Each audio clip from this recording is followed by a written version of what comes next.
Hey everybody, welcome to Breakfast All Day. It's Alonso and Christy and Hotel Transylvania Transformania, which they are saying is going to be the final chapter in the saga, has bypassed theaters and gone directly to Amazon Prime, where it dropped today. Christy's going to tell us about it. There's no Adam Sandler in this movie. But you'd never know it. Really?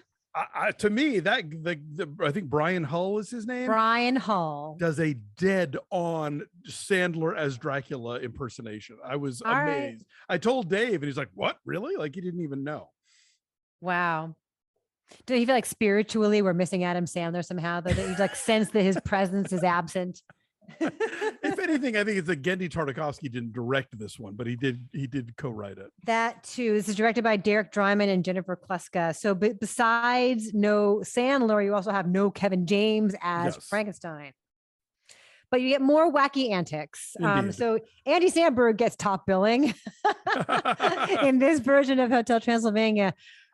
So it's the hotel and everyone's there celebrating, and Mavis, voiced once again by Selena Gomez, thinks that her dad is going to give her the hotel, but then he doesn't because he doesn't want idiot son-in-law Johnny, voiced by Andy Samberg, to also run it. And so he makes up some like nonsense rule about how only monsters can own real estate, humans cannot, and so he can't. And so Johnny gets his hands on some device created by Van Helsing, voiced by Jim Gaffigan, which like turns humans into monsters and vice versa. And the monstrification ray. And so like wacky antics ensue because everyone gets zapped and they shouldn't be. So all of like the Invisible Man and the Mummy and even Blobby gets zapped. Yes. And they all become humans or whatever. The thing that Blobby becomes is actually kind of funny. Yeah. I don't want to give it away. It's the best joke in the whole movie. I kind of saw it coming, but I still laughed when it happened. Blobby remains the best character in these movies. The way that they use him physically, the way that they play with his shape and like what goes inside of him. And anyway, Blobby is your silent hero here, but it's just basically a fish out of water comedy, and the humans are monsters and the monsters are humans, and how do they all deal with that? Okay, it's okay. Did you like the three other ones? Yeah, they're pretty cute. Okay. You know, they're lively and they're well paced, and I like Adam Sandler in this kind of goofy mode. And, it's how he brings all his buddies together to do a movie, but much more tolerably so in this setting. Nick and I have seen them all, I think, at this point. And I made him watch this one with me, and he was like, ugh. Well, he's at the age of Let's he is. Nick contains multitudes, but yeah, if he had laughed, he would have laughed. But it was okay. I just found it was like very stretched out, right? Okay. So like the file of the screener says it's like 98 minutes, but it's actually like 78 before credits, like right when the credits begin. Yeah, I watched it this morning on Amazon, and it just said straight up 88 minutes, and so yeah, I'm sure 10 of that was probably credits. Yeah. I had a really good time. I laughed a lot. Talk me into this. I like all of these movies. I love the world they've created. I like, I look, as much as taking off the table things like Uncut Gems and Punch Drunk Love, of the sort of straight up non-art house Sandler stuff, this is my favorite. This is the one thing that, like, I don't know if Happy Madison is involved, but it's one thing that he and his cadre do that I find consistently entertaining. I think these movies are really funny. I think they're sweet. I think they, they have their little message that they have to give you, but I love just the visual gags, not just the big sort of elaborate slapstick gags, but just the way that characters will respond to things. And like I always find that really funny.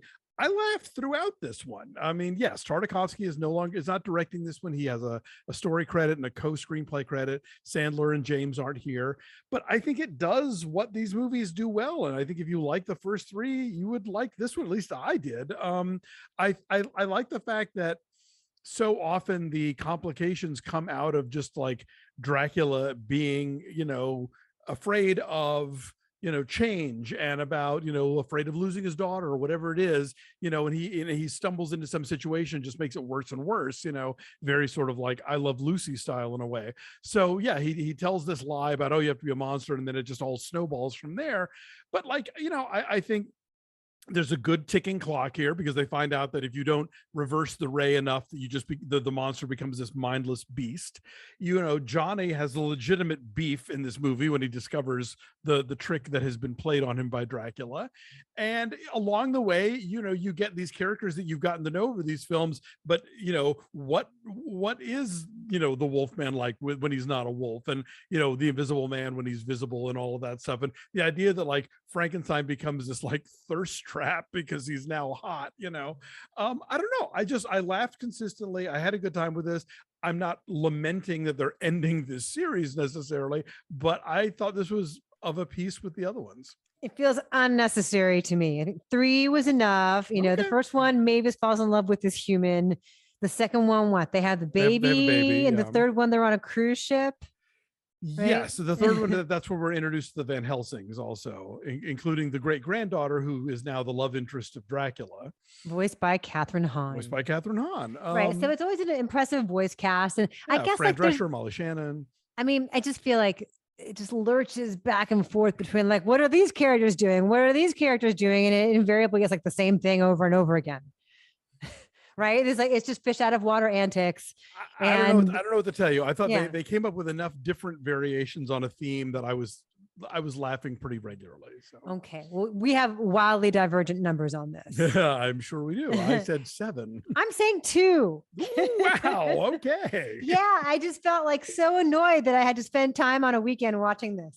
All right. So annoyed, sitting on the couch with Nick, like, All right, all you guys who are always like, oh, Alonso, he hates everything. He hates all the movies. Hey, why did he even do this? He hates movies. You can aim that mail at Christy now, because like she's the one who's dead inside on this one, not me. I had a good time. And they can also say, oh, Alonso, he's the guy who liked movie 43, so we can't trust him. Yeah, there is no winning with you people. This is true.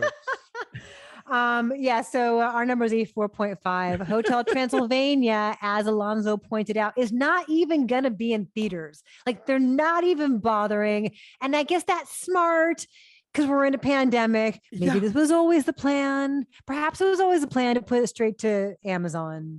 It was not. I remember that when they announced that it was gonna be on Amazon instead. And I mean, like, it's fine. Amazon has picked up, like, Coming to America was going to be in theaters. Remember, Coming to America, and like there have been several films over the last couple of years where they're like, where the studios just decided, because of the way that the current state of theatrical distribution, they might as well just go straight to streaming. I don't, in this case, think that it is a black mark on the film. I think the film would have worked in theaters and works as this franchise has, if it has worked for you in the past, unless you're Christy Lemire. I thought they were cute before, but this one just feels like unnecessary and like going back to the well one time too many. But if you have small children and you need to occupy their time for 78 minutes and not 1 minute longer, then this is a fine choice and they will survive.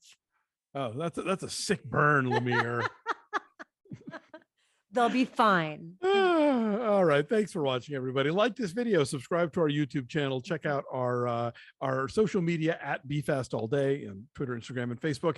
And of course, visit our Patreon page at patreon.com/BeFastAllDay. You get videos like this with no commercial interruption.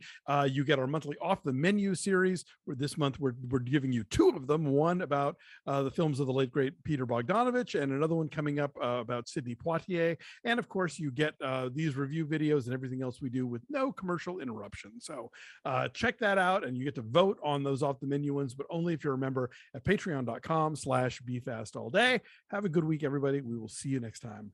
Bye.